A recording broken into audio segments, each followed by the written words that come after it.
My name is Joe Cernik. I'm a member of the faculty here at Lindenwood University, and I'd like to welcome you to Books and Strikes.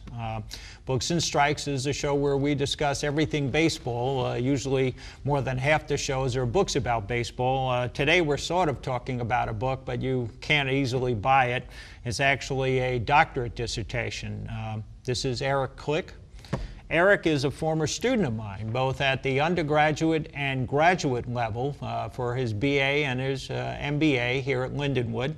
And then he went to the University of Texas at Dallas, where he got a Ph.D. in public affairs. And while there, he wrote a doctorate dissertation, which is sort of an unpublished book that you always have to write these books as part of getting your Ph.D. And the title of the book is called The Impact of the Growth Machine on Public Financing of Professional Sports Facilities, the Case of the St. Louis Cardinals, which is why we're talking with him. Eric is now in Florida, and he is head of the Public Administration Program at Polk State College, which is in Polk County. Polk County is relatively halfway between Orlando and Tampa, is I guess the best way to describe it. And so this is a brand new program that they've just got off the ground, and Eric is trying to turn it into a nationally recognized program. So Eric, thanks for joining us today. Thank you. Let's get into your doctorate dissertation. One of the opening things I liked, you were talking about sort of an example. You got here 1987 to 1999, so that's a 12-year period of time. You got 55 sport facilities that were refurbished or built in this country. Total cost is just under $9 billion. And of that $9 billion, 57% of it is taxpayer money, so more than half. Exactly. And this is one of those things that obviously is going to be addressed as we get into the issue of the St. Louis Cardinals Stadium and the eventual building of whatever's going to look like the baseball village. Mm-hmm. Yeah, there's a huge amount of money spent. As I said, actual total cost, $8.7 billion on direct costs, and $5 billion of that was from taxpayers, plus the additional taxpayers funding for the indirect costs. So that's not even taken into account. That would be the example infrastructure such as roads and mass transit and so forth. Now, one of the things that you're raising is all this money having an impact? I mean, because the assumption, I guess, is, and I know we've discussed this before, so Eric and I have had numerous conversations over this, because I know when you were doing your dissertation, we were going through a lot of this, the multiplier effect issue. So let's focus sort of maybe that as a starting point, because that's what people end up hearing about, but they may not hear the terminology called multiplier effect. Right. Pretty much the easiest way to describe a multiplier is kind of as it says, if you take $1 and you invest it, how much does that dollar turn over locally? Mm-hmm. It's the easiest way to look at it. And normally in these models, particularly the non-academic models, they'll have dollars turning over 3 or 4 times. As you and I have talked in the past, though, that in itself is one thing, but when you start to actually put in the different factors and variables into there, for example, hotels, where do those numbers come up from? If you've already got a 90% occupancy in a hotel, then putting down that a hotel will have 95% occupancy may not actually do that much. So it's all in how you use the multiplier, and there's actually something called the Lucas critique in 1987, in which case Robert Lucas eventually won the Nobel Prize, one of the reasons why, in economics, because more or less he disproved the multiplier. And it's not that the multiplier in itself is inherently bad, but most of the time it's misused. Yeah, I know that when I always see it used, you see it used in terms of whoever has the Super Bowl every year. Mm-hmm. And it's more like a Chamber of Commerce type of quote, and people cite it as though it's an article of faith. And you automatically say, well, with the Super Bowl, here's how much dollars we're all, and I'm going, where'd they come up with these figures? And you sit there and nobody ever challenges them. And they're just thrown out there, and automatically you assume, well, this is who's all doing it. And then the conflict with it is always sort of the substitution effect, which is, after all, if I'm going to spend my money on attending these games and getting all the souvenirs, well, obviously I didn't spend it at the mall or the local restaurant. Right. Money is just simply generally reallocated, and over the last well, 20 to 30 years, but specifically as downtown urban cores have really eroded.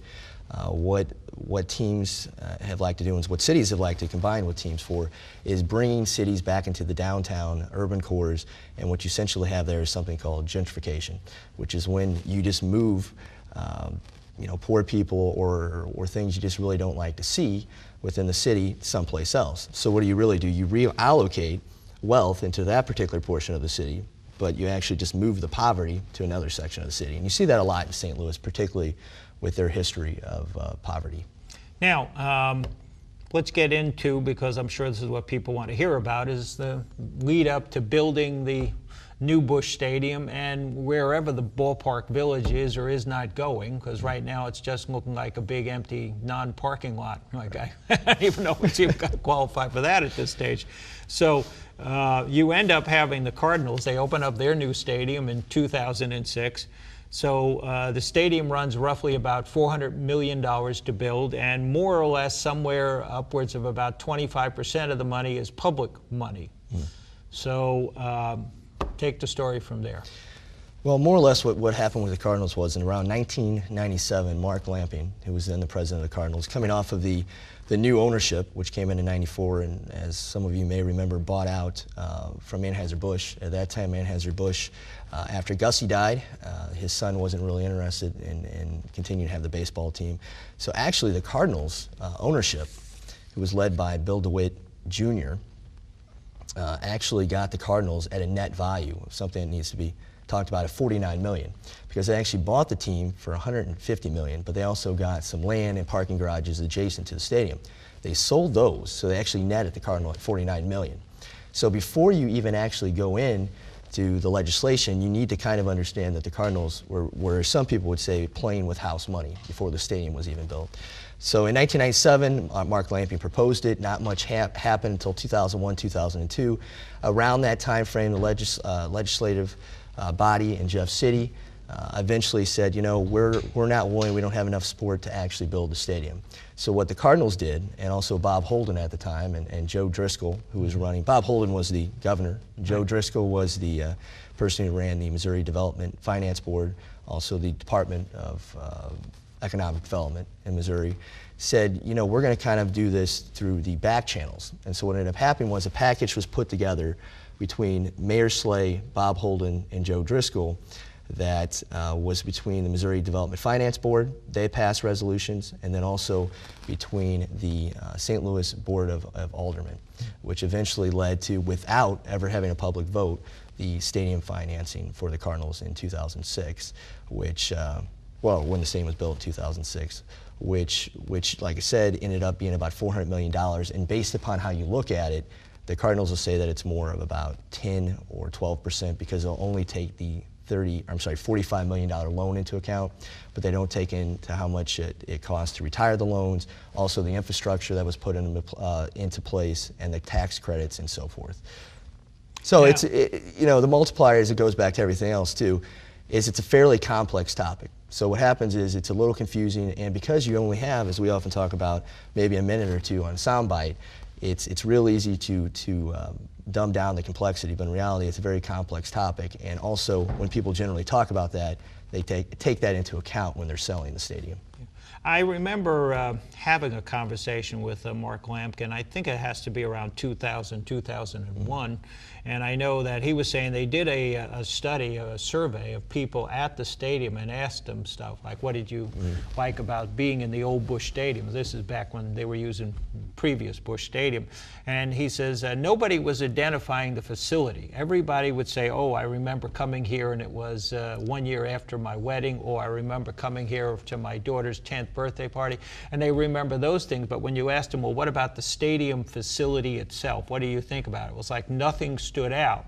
So he was sort of talking about the idea of, what we're looking for then is the idea is that people come to the stadium and say something about the stadium, but he didn't notice that.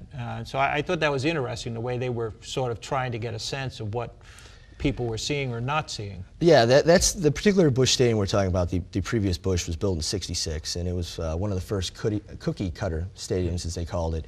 And they talk a lot about this in different publications, but people have a tendency to romanticize what happens at sporting events. And so a lot of people will talk about, they remember where they were at when the Cardinals won the World Series and so forth. But